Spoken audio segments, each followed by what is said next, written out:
Olá, estou de volta aí para nossas aulas e continuando aqui a reflexão nesta aula 3, vídeo 3, aula de Teologia Sistemática 1. Antes de nós começarmos a refletir aqui sobre a nossa matéria, quero fazer uma correção. No vídeo 2, eu indiquei uma obra para você com o título "E se Jesus não tivesse nascido?". O título eu mencionei corretamente, porém o autor eu errei no nome. O sobrenome eu acertei. Eu disse que o autor era John Kennedy. John Kennedy foi um estadista norte-americano, lá no passado, John Kennedy, ex-presidente dos Estados Unidos. O autor da obra "E se Jesus não tivesse nascido?" é James Kennedy, publicado pela editora Vida. Então, feito isto, agora vamos prosseguir a nossa reflexão sobre a revelação de Deus. E estamos falando da revelação geral ou natural. A revelação geral ou natural, ela tem meios. Por exemplo, a própria natureza é um meio que demonstra a revelação de Deus, o Deus que se revela pelas obras criadas. O Salmo 19, versículo 1 diz que os céus proclamam ou declaram a glória de Deus e o firmamento anuncia as obras de suas mãos. Portanto, tudo que existe na natureza, na terra, nos céus, no universo todo, com bilhões de galáxias, tudo isto é obra das mãos de Deus. Portanto, a natureza é um meio de revelação. Também a história. Deus está atuando no mundo e move-se em direção a certos alvos. Pode-se afirmar que Deus faz história. Deus usa quem Ele quer, o povo que Ele quer para cumprir os seus decretos. Um exemplo da revelação de Deus na história é o próprio povo de Israel. Os povos de todo o mundo têm a sua atenção até hoje voltada para esse povo. Eis um sinal antropológico da existência de Deus, é a pessoa do judeu, é o Estado de Israel, é o povo de Israel. O ser humano é o terceiro meio de revelação geral ou natural. Às vezes a revelação de Deus é vista na estrutura básica e na estrutura física e na capacidade mental dos homens e das mulheres. Mas é fundamental observar que, em suas qualidades morais, percebe-se melhor o caráter de Deus. O ser humano, por exemplo, para ilustrar isso que eu falei, ele exerce o julgamento sobre o que é certo e o que é errado. Já vimos também sobre a natureza religiosa do homem, onde também encontramos a revelação de que há Deus. O ser humano foi criado conforme a imagem e semelhança do Criador. Portanto, nele, nós podemos ver aí como um meio da revelação natural de Deus. Daí devemos tratar melhor os nossos semelhantes, nos aspectos morais, éticos, enfim. Indo um pouco mais além, eu estava meditando na obra do Norman Geisler, obra publicada pela CPAD, que é a Casa Publicadora das Assembleias de Deus do Brasil. É uma obra publicada em 2 volumes. E lá no volume 1, o Norman Geisler, ele amplia os elementos da ação revelatória de Deus no mundo, de modo geral ou universal. Por exemplo, Vou repetir, talvez, alguns que eu já tenha falado, mas ele amplia. Primeiro, a revelação de Deus na natureza física. Isso aí já vimos, Salmo 19:1. Os céus manifestam a glória de Deus, declaram a glória de Deus, e o firmamento anuncia as obras de suas mãos. Segundo, a revelação de Deus na natureza humana. Já vimos isso há pouco tempo. Estou falando sobre o que o Norman Geisler coloca como fundamental e também abrangente, quer dizer, ele amplia o horizonte da revelação de Deus. Terceiro, revelação de Deus na história da humanidade, não só na humanidade, no ser humano em si, mas na história da humanidade. A história humana pode ser chamada de história de Deus.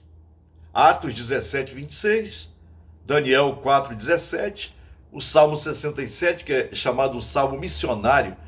Deus abençoe Israel, o seu povo, Deus abençoe a todos os povos. Quer dizer, a bênção de Deus sobre todos. Então, a revelação de Deus na história da humanidade. Depois vem aqui a revelação de Deus nas artes humanas. A Bíblia declara que Deus é belo, como é bela a sua criação. Na Epístola de Tiago, capítulo 2, versículo 17, consta que toda boa dádiva e todo dom perfeito são lá do alto, descendo do Pai das luzes, em quem não pode existir variação ou sombra de mudança. Então, todo dom perfeito vem do alto. Então, Deus se revela nas artes humanas. Você pode ver em todos os países a cultura, os feitos humanos, as maravilhas. Depois tem, ampliando mais ainda, tem a revelação de Deus na música humana. Pode-se afirmar que o livro dos Salmos é o inário de Israel.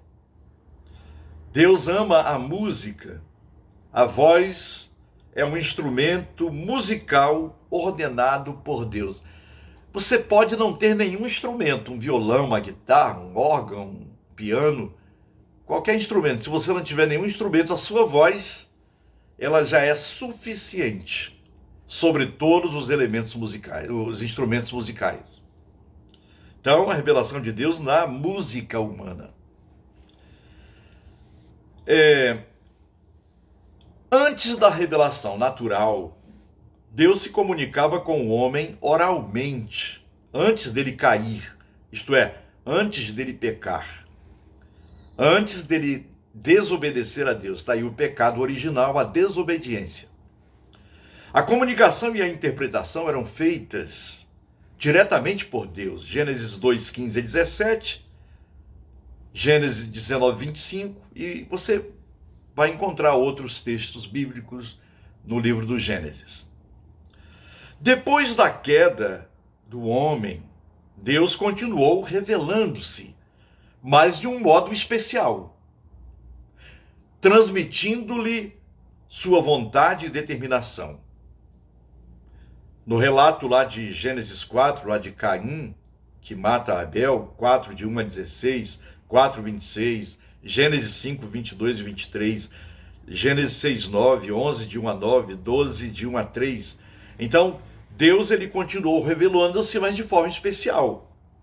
A queda, ou o pecado, fez também com que a própria revelação natural fosse insuficiente para o homem, para que ele pudesse perceber a sua condição de pecador, se arrepender e ser salvo. O homem tornou-se um inimigo da natureza. Deus disse: maldita é a terra por tua causa. Portanto, o homem a destrói com as suas próprias mãos. Ele é capaz de criar vírus em laboratório para matar centenas ou milhares de pessoas. Ele é capaz de incendiar as matas, de derrubar árvores pelo simples prazer ou ganância. Portanto, ele é inimigo da natureza, o homem sem Deus. A chamada revelação oral era também chamada de revelação primitiva, que torna, portanto, os pagãos indesculpáveis diante de Deus. Romanos 1,15, Romanos 2, de 1 a 16, você pode encontrar as palavras reflexivas do apóstolo Paulo. Então, houve uma deterioração no ensino divino. O obscurecimento da mais pura luz de Deus, afundando-se a espécie humana no politeísmo e imoralidade das mais grosseiras. Podem estudar aí a história das culturas dos povos, quantas barbáries aconteceram na história. Bem, existem algumas opiniões da teologia natural que se contrastam. Bem, falando de teologia natural, a teologia natural tem como teólogo fundamental, a sua base fundamental em Santo Tomás de Aquino. A teologia natural, baseada na revelação natural, diz que a natureza basicamente não foi distorcida por nada que tenha ocorrido após a criação. Daí o mundo que encontramos à nossa volta é basicamente um mundo que surgiu da mão criadora de Deus e como se pretendia que fosse. Isso é a opinião da teologia natural de Tomás de Aquino, na Idade Média, com base na filosofia de Aristóteles. Ainda a teologia natural diz que há uma integridade na pessoa humana, a ponto de perceber e apreender Deus a partir das obras da criação. Nada pode interferir no conhecimento do Criador, é o que diz a teologia natural.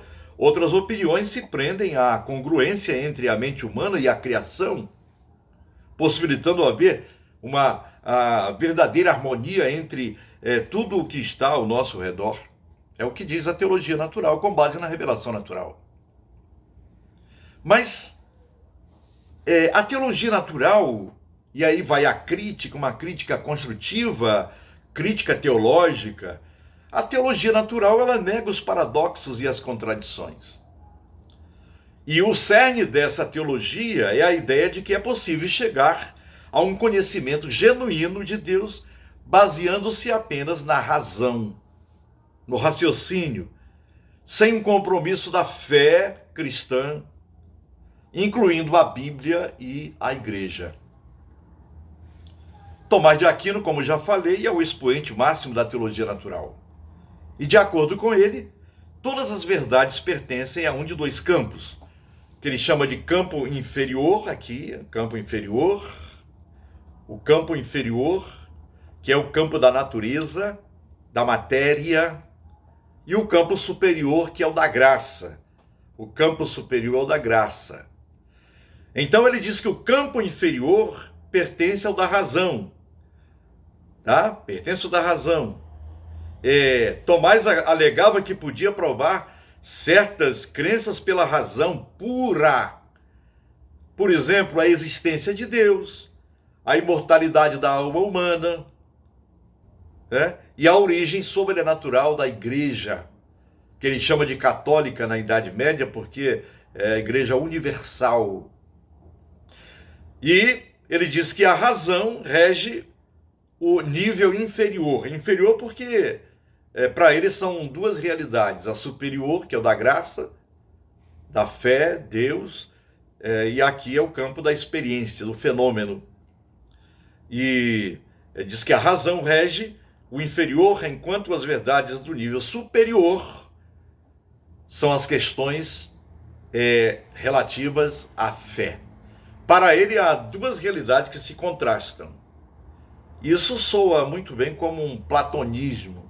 É uma ideia platônica que entrou na filosofia e nas ciências. Bem, segundo o que ensina Tomás de Aquino, esse grande teólogo da Idade Média, chamado Doutor Angélicos, Um dos argumentos tradicionais para defender a existência de Deus, ele chama de a prova cosmológica. O que é a prova cosmológica? Bem, ele diz que há uma causa incausada, um motor imóvel. É o motor imóvel de Aristóteles. Imóvel porque ninguém o criou. Então esse motor imóvel, ele faz existir todas as coisas. Todas as coisas. Então, tudo ele causou. Portanto, ele é necessário para existirem as causas. Portanto, ele é a causa incausada que a tudo deu origem. A tudo deu origem. Então, não pode haver regressão. Tudo que foi criado com um propósito. Então, do contrário, não teria sido criado. Entenderam? Essa causa incausada, Tomás de Aquino vai dizer que é Deus. Deus, o motor imóvel. Ele chama de motor imóvel. O problema é que esse motor imóvel, ao criar todas as coisas, o problema de Tomás de Aquino da teologia natural é que ele não se relaciona com a sua criação, com os elementos criados. Ele criou cada elemento natural com as suas leis próprias, portanto, não há como regredir, então ele não intervém. Portanto, um outro argumento seguindo a este do cosmológico é o argumento teleológico. É o que eu já falei. Centra-se especialmente no fenômeno da ordem do aparente propósito do universo. Então, tudo está configurado de forma a que não há regressão. O pássaro voa, a árvore ela cumpre a sua missão de ser árvore, o pato, o gato, enfim, tudo cumpre a sua missão. Quando tal comportamento é apresentado por seres humanos, reconhecemos que eles os desejaram conscientemente, segundo Tomás de Aquino, e que se movem em uma direção com um objetivo. Basta raciocinar, basta querer. Quem sabe até que a origem do pensamento positivo vem aí, quem sabe, de Tomás de Aquino. Porque tudo está no seu devido lugar, com um propósito. E sendo assim, só um ser inteligente, o motor imóvel, a causa incausada, deve ter ordenado, ele fala, deve ter ordenado todas essas coisas. E ele diz que esse ser, essa causa incausada, esse motor imóvel, é chamado Deus. Então ele diz que deve existir um Deus que a tudo ordenou. Além dos argumentos cosmológico e diria teleológico, teleologia é o estudo das finalidades das coisas. Cada coisa foi criada com uma finalidade. Há os argumentos antropológico e ontológico. Vamos lá. O argumento antropológico vê certos aspectos da natureza humana como revelação de Deus. Por exemplo, lá no século XVII, Immanuel Kant, um filósofo, teólogo alemão, ele escreveu uma obra crítica da razão prática. E ela é apresentada da seguinte forma: todos nós possuímos um impulso moral, ou ele chama de imperativo categórico. Entretanto, a obediência a esses impulsos, traduzida num comportamento moral, nem sempre é bem compensada nesta vida. Aí o que ele quer dizer com isso? Que ser bom nem sempre adianta. E nesse campo, por que alguém deveria ser moral? E aí ele continua o seu argumento dizendo: deve haver alguma base para a ética e a moralidade. Algum tipo de prêmio que, por sua vez, envolva vários fatores. Imortalidade e uma alma que não morra. Um tempo futuro de julgamento e um Deus que estabeleça e sustente os valores e que permite o bem e castigue o mal, que premie o bem e castigue o mal. Portanto, assim existe uma ordem moral, em contraste com a ordem natural. É preciso que exista para Deus existir, é preciso que exista esse Deus que premie quem faz o bem e castigue quem faz o mal. Daí a existência de Deus. Bem, meu amigo, meu aluno, todos esses argumentos são empíricos e surgem da observação da natureza pela experiência sensorial dos sentidos. E o principal argumento, a priori ou racional, é o argumento ontológico, a existência do ser. Porque ele diz o seguinte: Deus é o maior de todos os seres concebíveis. Mas um ser que não existe não pode ser o maior de todos os seres concebíveis. Ele está argumentando, pois o ser inexistente de nossa concepção poderia ser maior, caso possuísse o atributo da existência. Portanto, por definição, ele diz: é preciso que exista Deus. Temos que saber que há limitações na revelação natural. Ela é limitada por causa da queda do homem. O homem perdeu a ideia certa do divino. Haverá sempre uma necessidade de suplementação, que é a revelação especial. E vou falar no outro vídeo sobre a revelação especial. Há verdades que a razão por si mesma não pode descobrir. Por mais que o homem estude, ele não sabe tudo. Há verdades que ele não pode descobrir. Há uma falta de relação específica com o homem, embora a natureza seja uma fonte reveladora de Deus, mas há uma falta de relação específica, mesmo que a nossa razão possa produzir verdades acerca de Deus, ela não terá uma percepção a não ser pela revelação especial. Estão vendo? Está vendo aí como é? Outra coisa, a finitude do entendimento humano. O entendimento humano é finito, é imperfeito. Há uma pobreza na linguagem humana para se falar de Deus. A própria Bíblia reconhece a dificuldade de transmitir as verdades espirituais na linguagem humana. O apóstolo Paulo, em 1 Coríntios 12, 13, 2 Coríntios 3, 6 e 12, 4, diz que a sua mensagem não era de sabedoria humana, mas era do poder do Espírito. Porque ele, mesmo sendo capacitado, um cidadão romano, um judeu de nascimento, ele era poliglota, mas mesmo assim ele sentia-se limitado diante da grandeza do conhecimento de Cristo. Portanto, no próximo vídeo, vou refletir com você sobre a revelação especial de Deus. Termino aqui o terceiro vídeo e daqui a pouco nós voltaremos com o quarto vídeo da aula 3 de Teologia Sistemática 1. Até lá!